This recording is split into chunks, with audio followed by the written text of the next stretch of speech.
If you were not South African, you were asked to leave the hospital, even if you were ill. It created a very, toxic atmosphere. Let's not stop there. We as South Africans, we spend about 414 million rands on alcohol a day. That's about 2.9 billion rands a week. Are contributing to insecurity and instability in South Africa. The evidence does not support it. You have the security officials there with their database, their computers, with their wanted list, checking fingerprints and all of that. All the farms, South Africans, black South Africans had no land. That's when I then understood and appreciated the song Homeless. We fought for them. So Ghana's president has responded to South Africans. Ghana's President John Dramani Mahama has responded to South Africans. Since Ghanaians were being evacuated from South Africa, you have not heard anything from the president. And the president is now basically summarizing the reason why he pulled out some Ghanaians from South Africa. I don't want to talk much. And also I have some videos of other South Africans sharing what is happening currently in South Africa and the things that is going on. Bro, previously, if you've not watched the video that I just posted before this one, go watch. A 19-year-old guy who is a South African was mistaken or was mistook to be a foreigner, and he has been unalived. That video too is there. Go watch it. Don't forget to like, don't forget to subscribe. Our relations with South Africa continue. We do not have any breach in our diplomatic relations. What happened was that it's not the first time there have been these xenophobic attacks in South Africa. They say we shouldn't call it xenophobia. I don't know what else, other name you can give it. But there have been these surges in anti-foreign attacks. And normally those who bear the brunt are fellow Africans from neighboring states, Mozambique, Malawi, Zimbabwe, and before Nigeria. Lately, Ghanaians have gotten involved. This is the first time we've really had Ghanaians getting part of the direction of attacks. We had a situation where people went on rampage, locked the shops of foreigners. And many of the Ghanaians and other West Africans there come with some skills like nail work, barbering, weaving of hair, the cosmetic and beautician industry. And so when the rampage took place and their shops were locked, and it was dangerous to go out, because if you were identified as foreign, you could be attacked. And there were even forays into health institutions. And if you were not South African, you were asked to leave the hospital, even if you were ill. It created a very, toxic atmosphere. And many of our citizens rushed to our embassy because they were displaced, especially those who came from Durban and other places. They sought refuge in our embassy. And so at a point we had nearly 200 of our citizens in our embassy. And it didn't look like the South African authorities were doing anything to try to quell what was happening and also to provide protection to those who had been displaced. And so we had no option but to evacuate our citizens. And so we did a first evacuation flight. We're going to do 2 more to take those who want to leave. It's voluntary. We asked, do you want to stay or you want to leave? And many of them say they feel threatened, and so they want to leave. But I think it's unfortunate what is happening in South Africa. We need to drill down to what causes these flare-ups in terms of xenophobia. I think that there might be some structural issues in there that are a carryover of the apartheid era. And so all of us must empathize with South Africa, or must sympathize with South Africa, and we must help South Africa to be able to drill down and find out what it can do to reduce the unemployment rates amongst the black populations, and to also change the mindset that people who have come to your country are taking your jobs. You know, really, let all the Africans leave. After the last fellow African leaves, is it going to change unemployment among blacks in South Africa? After the last shop has been closed and everybody has left, is it going to change unemployment in South Africa? There's something in there that the South African government must put a finger on and start a process of reforming so that, I mean, every country benefits from migration. There are lawyers here in the UK, there are surgeons, there are doctors, there are Ghanaian healthcare workers working in the NHS. In Ghana, we have fellow Africans working in Ghana. There are South Africans, there are Sudanese, there are, you know, Nigerians, and everybody brings some advantage. They either bring their knowledge or they bring investments, and I think we should get over this fear of foreigners coming into our countries. Registered. And let me use this opportunity to say that contrary to a lot of disinformation, misinformation, and propaganda out there, the vast majority of Ghanaians we have registered. We've looked at their documentation. These are legal migrants. Disregard all those claims that these are people who are illegal migrants. It is not true at all. And we've challenged those who are making these claims to put out the evidence. They have not been able to put out any evidence. Let me also say that what is beautiful about the registration we are doing is that we do it in collaboration with the Department of Home Affairs, the South African authorities, who are there at our High Commission to check for people who they are looking for in their database, people who are wanted, suspected criminals.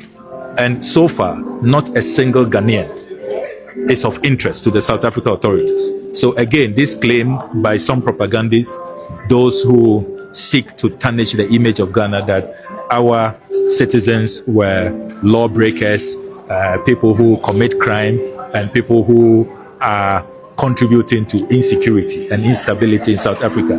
The evidence does not support it. You have the security officials there with their database, their computers, with their wanted list, checking fingerprints and all of that.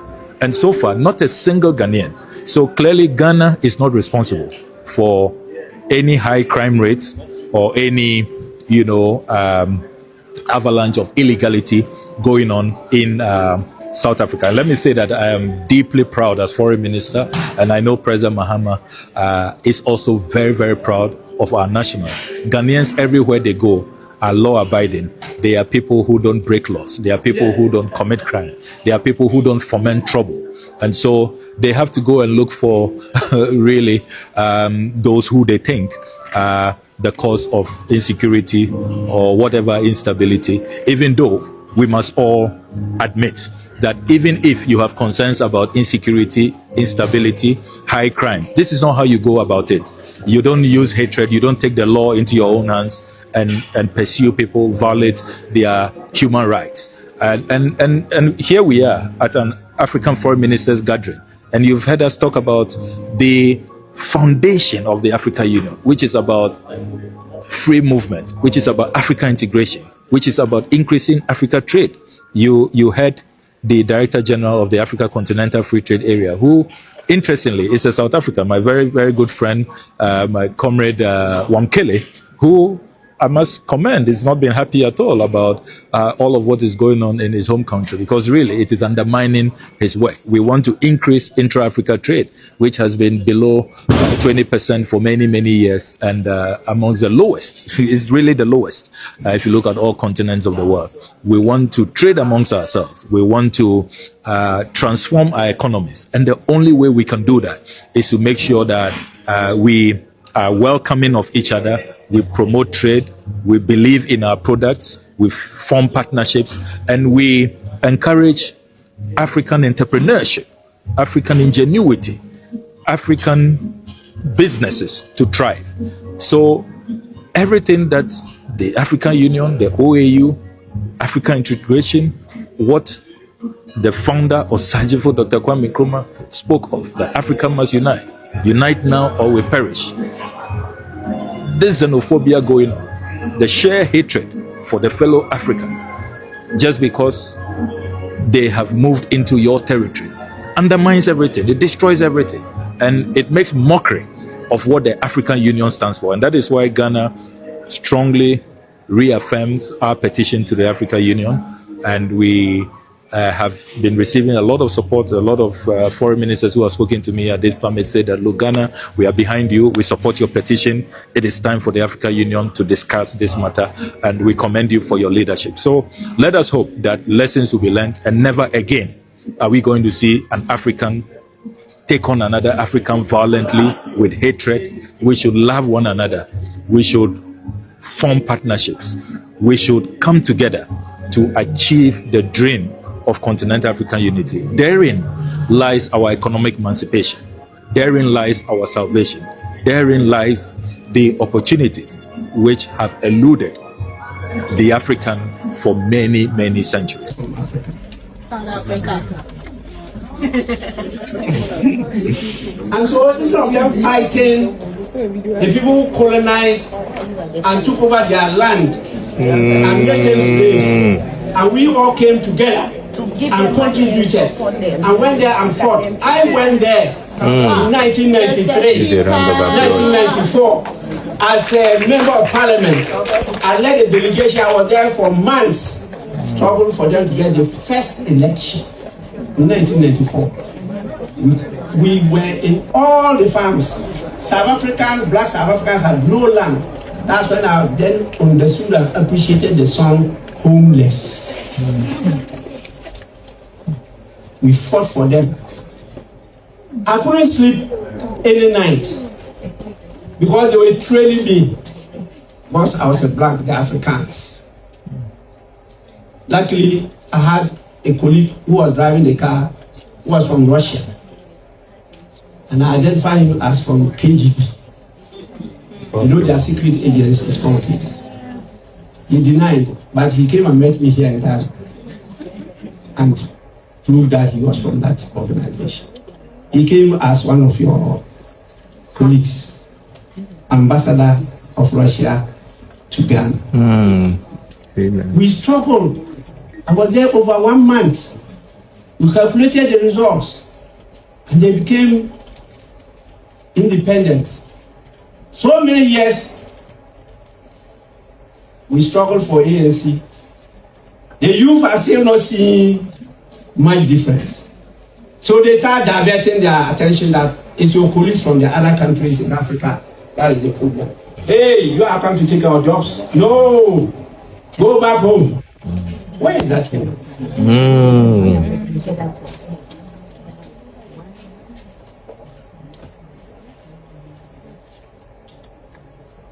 Well, diplomatically we are trying to solve it. Yeah. But as their president, definitely I'm always involved. And so recently, our brothers in Senegal, I don't know what is happening. So since yesterday, I've been calling and trying to talk, and maybe I have to move them.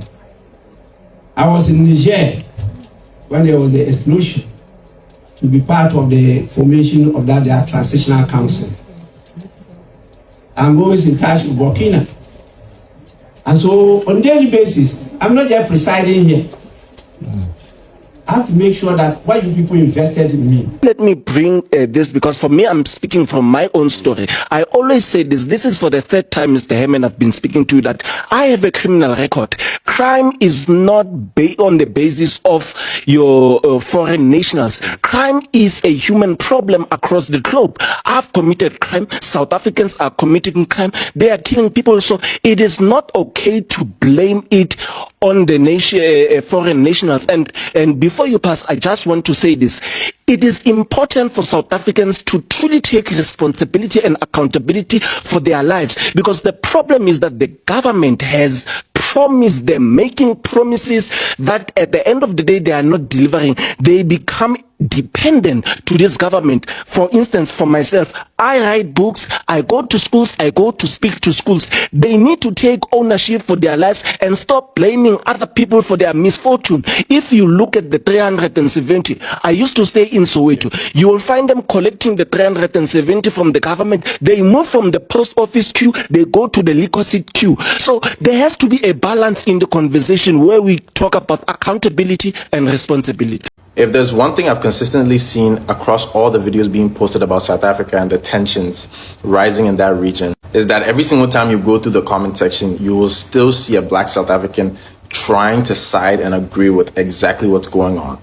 And it's truly appalling and sad to see that there's a mass majority of Black South Africans who feel like this is entirely right. Xenophobia should be pushed. And all of this leads back to one thing: education. You see, back in 1953, under the Bantu Education Act in South Africa, the South African education system was legally segregated. And this was designed to keep the Black South African in an impoverished, underfunded education system. The government deliberately spent a fraction of their entire budget on Black South African education.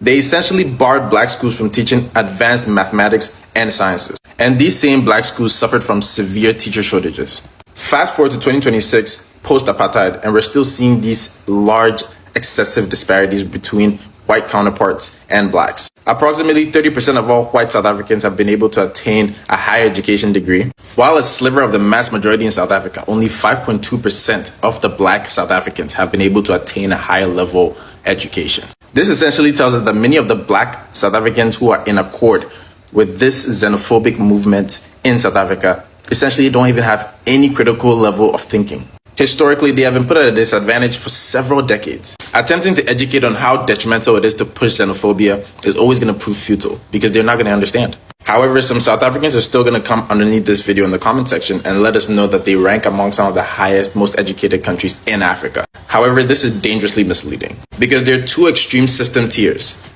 There's the white affluent South African who's been able to attain and go to the most expensive, prestigious schools you can ever find in Africa. The elite universities with high-level, efficient learning outcomes. Universities with which receive a good amount of money from the government in their expenditure for education. And then there's the majority Black South African who's coming from localities and townships who have been historically Black neighborhoods and hasn't been able to continue education past 12th grade. The one big question I ask these anti-African, anti-immigrant organizations is, have you ever sought to establish a dialogue? Or do you just want to argue on Instagram? Right? Where's the dialogue so both sides can understand each other? Because let us be clear, the United States National Security Council has spoken. They put out a memorandum back in 1986, I think it was, where they said the only threat to our global agenda was the unification of Black America and Black Africa. They said it. They didn't say Muslims, Christians, none of that. They said if we let Black people here operationally unite with Africans on the continent, we're done. And guess what else the memo said? It directed the FBI to sow discord between both groups, to spread a rumor. Basically, they told the FBI and the CIA to do between Black Africa and Black America what they did between the Black Panther Party and other organizations. Destroy the unity, destroy the trust. And I wouldn't be surprised if we found out 20 years later, 10 years later, that this entire thing was a psych ops funded by the CIA or the FBI. I wouldn't be surprised. And the reason I say that is these organizations didn't start popping up until the year of return, 2019, when Africa was inviting everybody home. And I'm saying to myself, at the very time Africa inviting everybody home, now we get people who say Africa don't matter no more. You see that? I'm just looking at the timing. And you probably from an era where everything was pro-Black, like the Native tongues, De La Soul, to go back to African movement, things of that nature. So it was changed. So we need the dialogue, because at the end of the day, nobody can live without the other group. But the truth be told, is wrongdoing on both sides. I like that. We are just as guilty as they are, and they are just as guilty as we are. When I go to Africa, they ask me the same question, and I'm like, listen, are y'all engaging in the dialogue? You're going to have to step out there and take a chance of being disrespected if you want to heal the wound. Because here's how I see it. Imagine your parents left you a large fortune, and you got 5 brothers and sisters, and they don't want to give you your cut. Do you care if they don't want to give you your cut? Hell no. I'm going to go to court and I'm going to get my cut, because this is my inheritance. It's the same way I see it as being an African, our ancestry. I don't need permission from anybody in Africa to be an African. And I tell them when I'm there, I don't need your permission to be an African. It's in my blood like it's in yours, right? But I'm going to respect being back home, because I ain't been home in a couple hundred years. And when you move back home with your parents, you better act a certain way, because this house ain't yours yet until we tell you this house is yours. You see that? So we do have to come with a certain degree of humility. For example, as we repatriate to Africa, right? I don't think we should even look to occupy public office. We should be looking to get reacclimated into the village. Because if you go to Africa and soon when you get there, now you're going to run for office and you barely even understand the culture.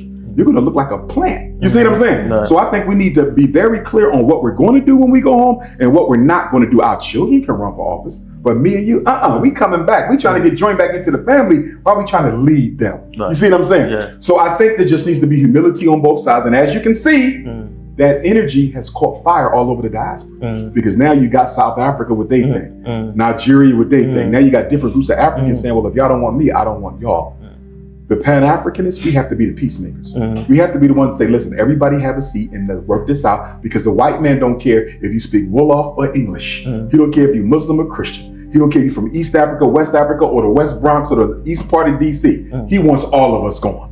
Racism is the control of the race, and genocide is the extermination of the race. They don't care who they start with, and they don't care who they finish with. So either we will learn to work together as family, or we will perish apart as fools. Pan-Africanism is our destiny as a race. Without it, you can't win. Walk with the brooms on their heads, buckets in their hands, and some at times blankets. And I said, I was telling someone, I said, do you think if, as much as we're kicking them away, right, saying they're taking our jobs, I, as a young black person, as a young person who wants a job, I wouldn't do that. And that's a fact that as young South Africans, no matter how unemployed you are, you wouldn't go around the streets selling brooms. So they didn't take your job. They made an idea of their own, and it actually worked. But when it started manufacturing money, it now became a thing of they're stealing our jobs. And it's funny. It's funny because you didn't think about it before. So why are you thinking about it now? And even if you kick them, you still won't do it. That's the thing with us. South Africans don't want to hear this, but I'm going to say it anyway. We have a terrible culture in this country of protecting crime when it's done by our skin color, our bloodline, our surname, our tribe, our friend. We have a culture of blaming our demise on other people instead of looking at us. That's the reason why there is so much corruption that's causing our country to bleed. Many people know where the gang member stays, but they won't confront him. Many people know where the police officer and the traffic officer who takes bribe lives, and they won't confront them. Many people know where the corrupt nurse stays and the politician who's corrupt stays. They know them by name. They can even tell you stories of their corruption, but they won't confront them. Many people know that guy that's driving big cars, and they know that he robs banks and hijacks cars and does all of these things, and they won't confront him. But we will go and lash out against foreigners. Check this out. Close to 2,400 South Africans get arrested every single day. Our prisons are flooded in South Africa, and 85% of the people there are South Africans. This is so worse.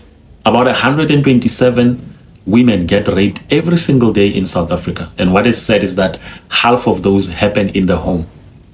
The parent, the spouse, the sibling, the relative, and the neighbor. How sad is that? About 10 to 15 women get murdered every day in South Africa. 71 to 75 people get murdered in South Africa every single day. Outside a war zone, we are the most dangerous country to live in. This doesn't just stop there. We lose about 150 billion rands a year to corruption, even more. Tenders, procurement, corruption, fraud. Like, that's a lot of money. Oh, let's not stop there. Let's not stop there. We as South Africans, we spend about 414 million rands on alcohol a day. That's about 2.9 billion rands a week that we spend on alcohol as South Africans. We have terrible road accidents because of alcohol. We have high volumes of crime, violent crimes because of alcohol. We can just keep going. Close to 400 100,000 teenagers drop out of high school every single year in South Africa. Teenage pregnancy has something to do with it. Drug addiction has something to do with it. Gangsterism has something to do with it. And then family issues have a lot to do with it. We as South Africans are a broken nation, but none of us wants to look and solve these things. About 63% of children born in South Africa by South Africans don't have a record of a father. 63% fatherless nation.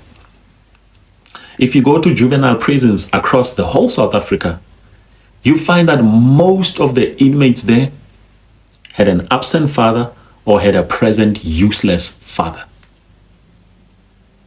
This is terrible. South Africa is known as a place where fathers run away from responsibility. It's so popular that we've even normalized it in this country. But it's easy for us to lash out on others instead of looking at ourselves. Now, the immigration crisis in this country is a real problem, and it has to be dealt with as a crisis. We have to respond to it like a crisis.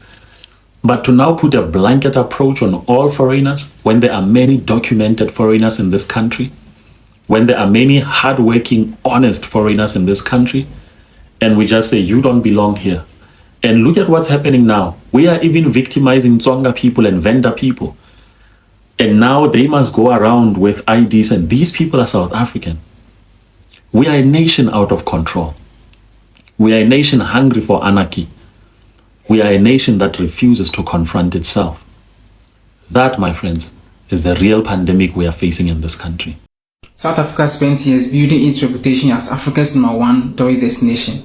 Then its own citizens started attacking African migrants. And now Africa is responding the only way that truly hurts, with their wallets, their economy. African travelers are cancelling trips to South Africa in large numbers, and the damage is already being felt by the South Africans. Here are the facts. South Africa received 10.5 million tourists in 2025. 4 out of every 5 of those tourists were African. Not Europeans, not Americans, but they were Africans. Nigerians, Ghanaians, Kenyans, Zimbabweans, Mozambicans, the very people being attacked in the streets of Johannesburg and Pretoria. South Africa's own National Tourism Agency has now officially acknowledged a worrying trend of cancelled bookings coming from across the continent. This is not just a speculation, this is from the South African government-owned tourism board admitting the crisis happening in South Africa. And a survey of South Africa's tourism business found that 80.6% of them are already feeling the impact. Tourism supports 1 in every 12 jobs in South Africa, according to data. When African tourists cancel their bookings, ordinary South African workers lose their income. The same ordinary South Africans that anti-immigration groups claim to be protecting. But the damage goes beyond cancelled hotel bookings. Kenya's government issued an official travel advisory telling its citizens to avoid protest areas in South Africa. Ghana evacuated 300 citizens, and Nigeria is flying their people home. Mozambique threatened to block South Africa's tracks. The African Union debate is scheduled for June 24th in Cairo. South Africa is not just losing tourists, it is losing the goodwill, support and love of an entire continent. Now here's the irony that cannot be ignored. Ramaphosa, the president himself, stood at the Africa Travel in Durban Tourism Conference in Durban just weeks ago and said, when Africans travel within Africa, we strengthen our economies and deepen our cultural ties. He said South Africa wants more African visitors.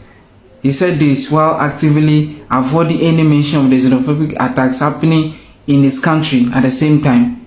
You cannot market Africa to Africans in the conference hall while your streets are attacking them outside. Operation Dudula do not just attack migrants, it attacks South Africans. It attacked their brand, the reputation that Mandela built. It attacked their future. The cost of xenophobia is not just moral, it is financial. And South Africa is already beginning to feel the cost of it. So this is what actually happens, and this is the reason why Ghana pulled its own citizens from South Africa, and it was even voluntarily. Like, if you feel you are not safe in South Africa, just join. Let's go back to Ghana. This is very simple. And you heard people saying Ghana overreacted, Ghana rushed in taking some of these decisions, doing that, but the authorities, the police were there. People were being beaten and they were not doing anything. And I've have also shared a video where the president of South Africa actually used this particular immigration and people coming from other African countries into South Africa as a campaign message that when he comes, he will do something about it. You see? So listen, what these guys are doing, I will tell you 100% that the government is aware of it because they actually used it as a campaign message. So what are you telling me? What are you telling me? Like, let me understand. What are you telling me? This is the situation right now. So if Ghana decides to pull its own citizens out of South Africa, nobody should blame Ghana because Ghana did what it feels it is better to do. So please don't blame us. Please don't blame us. If everything that was happening in the country was stopped or probably a curfew or something, you are the president, you are the leader. Take a decision. But they have not done anything of that sort. And now just look at the previous video that I shared. A South African, because he is not from a particular tribe, they thought he's a foreigner and they just unalived him. So what are you telling me? People are being beaten left, right, center. I've shared a video, the same previous video. If you watch, there are some people that are not from a certain tribe, and the moment they see you and you don't speak their language, they start targeting you. Like, bro, things are happening. Julius Malema predicted this, and you guys have been sitting down. For us, dear, we are pulling our people. Whatever you do in South Africa, it's your own cup of tea. Thank you so much for watching.